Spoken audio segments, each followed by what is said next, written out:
Mashinangiz ostida zanglab yotgan oddiy temir quti oltindan ham qimmatroq bo'lishi mumkinligini bilasizmi? Obuna bo'ling, men esa sizga tushuntirib beraman. Gap butun dunyo bo'ylab avto o'g'rilarining asosiy nishoniga aylangan qism katalizator haqida ketmoqda.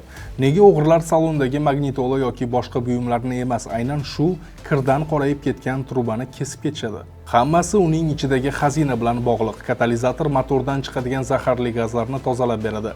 Bu kimyoviy jarayon ishlashi uchun uning ichki qismiga palladiy, rodiy va platina kabi o'ta noyob metallar purkalgan bo'ladi. Birjada bu metallarning narxi oddiy oltindan bir necha barobar qimmat turadi.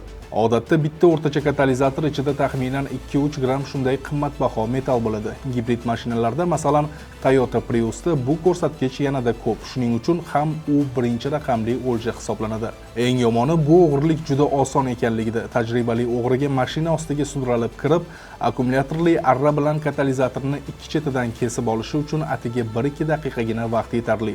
Ular shunchalik tez ishlashadiki, hatto signalizatsiya ham to'liq ishlab ulgurmaydi. Shunday ekan, ertalab mashinangizni o't oldirganingizda u kutilmaganda poyga mashinasi yoki traktorga o'xshab gumburlab ishlay boshlasa, bilingki, tunda kimdir mashinangiz ostida mehmon bo'lib ketgan.